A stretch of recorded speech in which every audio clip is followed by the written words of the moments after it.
Olá, meus amigos da enfermagem, auxiliares, técnicos e enfermeiros.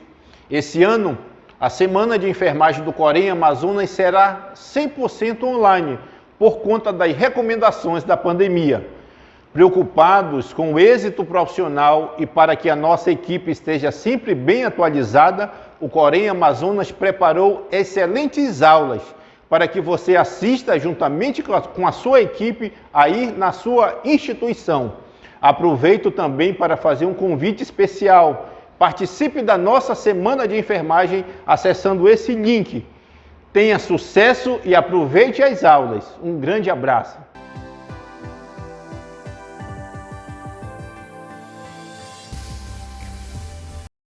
Olá, me chamo Alex Martins, sou enfermeiro de formação, especialista em gestão da qualidade pela instituição israelita Albert Einstein em São Paulo, mestre em doenças tropicais infecciosas pela Fundação de Medicina Tropical, Dr. Heitor Vieira Dourado.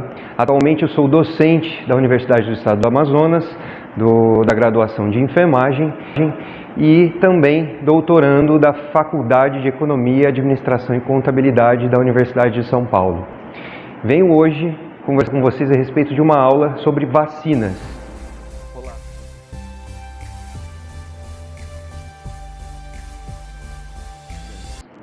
Olá a todos, vamos dar início aqui a uma conversa sobre a temática vacinas, um tema em voga, para a gente discutir na Semana de Enfermagem deste ano, uma voz para liderar, visão para o futuro dos cuidados da saúde. Então, um tema muito pertinente, visto que vacinas se tornou praticamente um produto que não tem valor para o consumidor.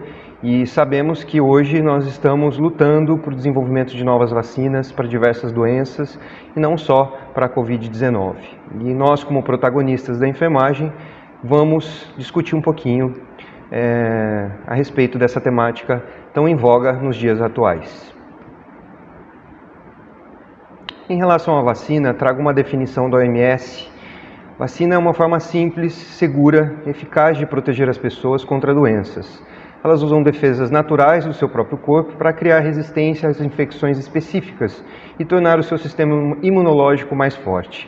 Então, hoje a gente já percebe uma corrida tecnológica para o desenvolvimento das vacinas. A gente percebe vários laboratórios farmacêuticos internacionais nessa corrida, uma união de esforços internacionais de várias nações e continentes para que a gente consiga desenvolver vacinas que sejam úteis e eficazes no combate a pandemias como a Covid-19. Aqui eu trago uma linha histórica do tempo para que a gente reflita como as vacinas são antigas, no que se refere ao contexto da enfermagem. Quando a gente observa essa linha histórica, em 1802, quando foi desenvolvida a primeira vacina, a primeira inoculação de uma vacina, em 1854, quando declararam guerra na Crimeia, a Florence foi uma das protagonistas. E nessa época já existia vacinação, já existia inoculação. Em 1886 foram desenvolvidas as primeiras vacinas e vacinação em massa, principalmente na região europeia. Aqui no Brasil, em 1925, é que a primeira turma de enfermeiras diplomou-se em 19 de julho. Então, é só para a gente refletir no contexto da enfermagem, o quanto as vacinas, elas permeiam a nossa história e remotam aí de uma época de tempos longínquos, São mais de 200 anos do desenvolvimento da primeira vacina contra a varíola e até hoje nós buscamos desenvolver novas vacinas e no contexto pandêmico a enfermagem ela está à frente dessa pandemia, utilizando esse produto para proteger, para cuidar de toda a sociedade e população. Em relação aos tipos de vacina, cabe salientar aqui que existem 4 tipos atualmente de tecnologias desenvolvidas. A mais conhecida são as vacinas de vírus vivo inativado, contém amostra do vírus morto, chamado de vírus inativado, e é uma forma mais comum de humanização disponível até o momento. Nós temos mais de 17 vacinas disponíveis pelo Programa Nacional de Imunização e entre elas, atualmente mais utilizadas, cito a Sinovac, que é a Coronavac do Butantan, e a Covaxin, né, que é uma vacina também feita de vírus vivo inativado. São, na verdade, vírus que são mergulhados numa substância de beta-propiolactona, onde tornam esses vírus inativados, incapazes de causar doença, porém eles continuam sendo perceptíveis para o nosso sistema imunológico, para que ele reconheça esses corpos, né, esses micro-organismos e desenvolvam a imunidade necessária. Existem, além das vacinas de vírus inativado, as vacinas de vetor viral, desenvolvidas com uma proteína ativa de um vírus que é inserido em um outro vírus, geralmente um vírus conhecido como adenovírus, tá? Modificado em laboratório, que é incapaz também de se replicar no corpo. O corpo produz uma resposta imunológica ao mecanismo de ataque do vírus. Então, como exemplos, eu trago aqui a AstraZeneca, que é uma das vacinas que a gente está utilizando em território nacional, a Sputnik V, que passa pelo crivo atualmente da Anvisa, e a Johnson & Johnson com a vacina da Janssen, né? Temos as vacinas genéticas, que são as vacinas mais tecnológicas do ponto de vista de desenvolvimento de imunobiológicos. São inseridos ácidos nucleicos do vírus no corpo, o que gera a produção voluntária de defesas no organismo. E aí o que eu posso trazer aqui como exemplo é a vacina da Pfizer e da Moderna, que são duas vacinas que, apesar de serem extremamente tecnológicas e possuírem uma eficácia acima de 90% a 95%, elas necessitam de uma rede de frio mais poderosa, né? Que vai de menos 20 a menos 80. Então isso é só para a gente refletir que é um tipo de vacina que, apesar de ser especificamente eficaz, a sua logística é um pouco mais complexa, principalmente para a nossa região norte, visto que temos dificuldade de manter as câmaras de frio, a rede de frio, principalmente nos interiores. E temos um quarto e último tipo de vacinas, que são as vacinas proteicas, subunitárias, tá? São feitas com fragmentos do vírus, ao invés de amostras completas. São feitas especialmente de proteínas isoladas que criam um mecanismo de humanização. Posso citar como exemplo a vacina da Novavax, utilizada atualmente nos Estados Unidos de forma maciça, tá bem? É interessante a gente fazer essa reflexão do panorama atual das vacinas e do contexto da enfermagem. Desde as primeiras ações de vacinação para a prevenção da varíola, isso aconteceu em 1802, até os dias atuais, as vacinas têm promovido um grande impacto na epidemiologia de doenças infecciosas. Segundo Plotkin, que é um grande estudioso de vacinas, com exceção da água potável, nenhuma outra intervenção, nem mesmo os antibióticos, tiveram tamanho efeito na redução da mortalidade e no crescimento populacional. A eliminação da varíola, controle e até a erradicação em grande parte do mundo de doenças como a poliomielite, a difteria, a rubéola, a meningite, o Zika vírus agora atualmente, os subtipos de dengue, HIV e Covid-19 impulsionam pesquisas sobre novos imunógenos e sobre novas tecnologias, né, para que a gente consiga desenvolver vacinas que não se tornem obsoletas com as mutações desses vírus e desses micro-organismos. Aqui embaixo vocês podem observar que desde 1800, que foi quando foi descoberta a vacina contra a varíola, a inoculação, né, contra a varíola, nos últimos 200 anos, a gente observa que foram produzidos menos vacinas do que nos últimos 40 anos. Então, nos últimos 40 anos foram desenvolvidos mais imunizantes do que nos 200 anos que antecederam esse período. Só para a gente ter uma noção de como existe uma corrida internacional para o desenvolvimento de novos imunobiológicos. Aqui mostro para vocês a demonstração, na verdade, de dois tipos de imunobiológicos que estão em larga escala no nosso país, principalmente no quesito de Covid-19, né, falando especificamente da pandemia.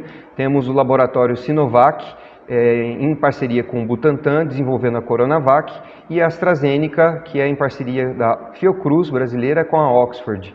Então são as duas vacinas que estão em uso. A maioria dos estados estão recebendo frascos multidose, que são frascos de 5 a 10 doses, mas nós também temos a apresentação de frascos monodose, que é essa figura mais abaixo, com essa seringa feita de acrílico ou de vidro, feita dentro do Butantan também. Trago aqui algumas recomendações importantes para a classe de enfermagem, uma vez que nós estamos protagonizando, né, em frente à pandemia, esse contexto de caos e de guerra que nós enfrentamos contra um inimigo que é invisível, né? Então, assim, como recomendações do próprio COFEN e do Corém, utilizar um frasco por vez até que a última dose seja administrada, tá? As doses, lembrando que das 2 vacinas é de 0,5 ml. A dose, ela precisa ser respeitada, abrindo cada frasco por vez, porque cada frasco possui um tempo de validade após o rompimento do lacre. Verificar sempre que puder a temperatura da rede de frio, pois com a abertura constante da caixa térmica, as caixas podem sofrer alteração de temperatura e nós lembramos que temos que manter esses imunobiológicos de 2 a 8 graus. Nunca deixar essas doses prontas. Cada dose de vacina deve ser preparada na frente do cliente, mostrando a quantidade contida na seringa antes e após a aplicação. Isso nos resguarda de qualquer problema judicial, isso nos protege. Então, estimular a população a tirar foto ou a filmar seu momento de vacinação nos ajuda, enquanto profissionais de saúde, a realizar uma fiscalização e ajuda também a gente a combater fake news, né, em relação à vacinação. Torna a vacinação um ato mais popular, coisa que a gente vem perdendo com o aumento do movimento anti-vacina. Nunca deixar então essas doses prontas, tá? Sempre higienizar as mãos antes e depois de tocar nos insumos e após o contato com cada paciente, com cada cliente. E se você não puder lavar as mãos, higienizar com álcool a 70% sempre que for possível, ok? Uma recomendação que data aí de 1854, né? A Florence já dizia isso para suas parceiras de trabalho e esse legado ela deixa para a gente. Hoje a gente revisita essas normas simples de combate à infecção, que é a lavagem de mãos. Trago aqui um cronograma de vacinas a respeito de algo que vem acontecendo no nosso país e como classe da enfermagem a gente sabe dessa problemática, então tinha que trazer isso para a apresentação, que é a questão da escassez de vacina em território nacional. O Ministério da Saúde recusou oficialmente 11 negociações, tá, de vacinas. A gente começou a realizar a vacinação praticamente um ano após a pandemia, né, ter sido declarada como uma pandemia, que foi em março de 2019. E, então, o Ministério da Saúde recusou oficialmente 11 negociações. 6 recusas do Instituto Butantan, 3 recusas da Pfizer e 2 recusas do consórcio COVAX Facility. Aqui nesse gráfico a gente pode ver esse cronograma era para a gente ter recebido em março já vacinas da Covaxin, que é um laboratório indiano, e vacinas da Janssen, né, Johnson & Johnson. O que acontece é que atualmente a gente percebe uma mudança do estado epidemiológico lá na Índia. A Índia passou a ser o segundo país com mais infecções, então dificilmente esse calendário vai ser cumprido. E a gente observa que a maioria das vacinas vão chegar praticamente no meio do ano ou no final no segundo semestre de 2021. Então o que também vai atrasar um pouco aí a nossa cobertura de vacinação esperada pelo Ministério da Saúde. Nós já sabemos que vamos ter dificuldade de bater as metas de cobertura vacinal esse ano, assim como foi no ano de 2019 e no ano de 2020, tá bem? Cabe salientar que o COFEN declara que nós temos em torno de 2,3 milhões de profissionais da enfermagem. E a OMS, durante a Assembleia Mundial de Saúde do 2019, elegeu em 2020 como o Ano Internacional dos Profissionais de Enfermagem e Obstetrícia, buscando alertar para o mundo a necessidade de um maior contingente desses profissionais, além da melhoria de suas condições de trabalho, educação, desenvolvimento profissional. O que a gente não imaginava é que 2020, o ano da enfermagem, iria, né, ser um ano de pandemia. E ao início das comemorações desse ano, 12 de janeiro de 2020, a OMS divulga então a notícia sobre um surto, um novo coronavírus, um vírus novo, né, que vinha atingindo a população, originada em Wuhan, na província de Hubei, na China, e acabou sendo declarado como uma pandemia em março de 2020. Segundo o relatório State of the World's Nursing 2020, da OMS, em parceria com a Comissão Internacional de Enfermagem, no mundo existem cerca de 28 milhões de profissionais da enfermagem. Diante da escassez de vacinas e medicamentos antivirais específicos, os ensinamentos da Florence nunca estiveram tão atuais. Medidas como a lavagem de mãos, já dita aqui, a limpeza dos hospitais, dos ambientes domésticos e a implementação de boletins epidemiológicos como medidas de acompanhamento da doença e da curva epidêmica tornaram-se imprescindíveis para o combate dessa doença.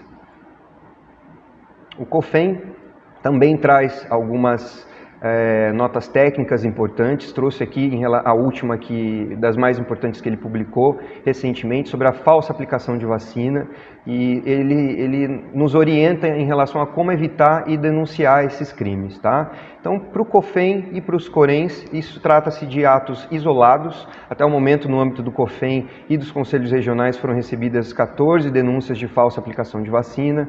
Os casos são apurados pela entidade. E se for comprovado que o enfermeiro ou técnico agiu de má fé, ele pode até perder o seu registro profissional. O COFEM ressalta que em um universo de 2,3 milhões de profissionais, essas denúncias são atos isolados, né? Foram apenas 14 denúncias nesse universo de 2,3 milhões de profissionais, e muitas vezes envolvendo um falso profissional da enfermagem. Então, mas infelizmente, alguns deles têm uma conduta duvidosa, ou podem ter, não tão digna e sem ética com a população, servindo como um mau exemplo para toda a categoria. Então, é hora de nos unirmos e da gente trabalhar a imagem da enfermagem, né, uma vez que somos protagonistas nessa pandemia.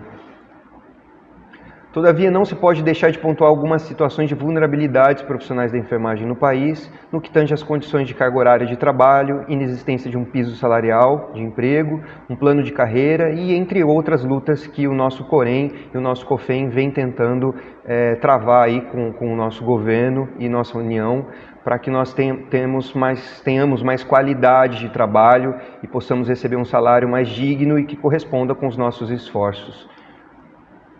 Em relação ao protagonismo da enfermagem e de toda a vivência que nós temos durante a pandemia, né? Trago aqui uma foto que demonstra um ato realizado há quase um ano, praticamente um ano, que foi na Semana de Enfermagem de 2020. Os enfermeiros se reuniram no Museu da República e fizeram um ato de protesto, né?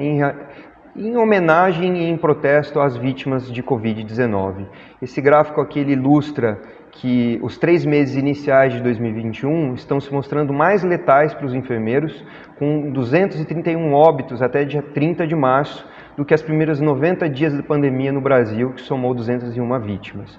Então, como nós somos os protagonistas, nós da enfermagem estamos na ponta, somos nós os que corremos maiores riscos e, por isso, COREN e COFEM lutam por melhores condições profissionais. Obrigado, este é o conteúdo que eu tinha para passar para vocês. Quero agradecer ao COREN do Amazonas, né, por ter feito esse convite para a gente conversar um pouquinho sobre essa temática de vacinas, e agradecer a todos os enfermeiros, todos os técnicos e auxiliares que vêm protagonizando e realizando um papel de excelência e fundamental nesse momento crucial que nós vivemos. Então eu deixo aqui meu muito obrigado a todos vocês, muito obrigado ao COREN Amazonas, ao nosso COFEM, e estou à disposição para quem quiser baixar a aula, o conteúdo das aulas, as referências, tem um local para download no próprio site do COREN Amazonas. Muito obrigado.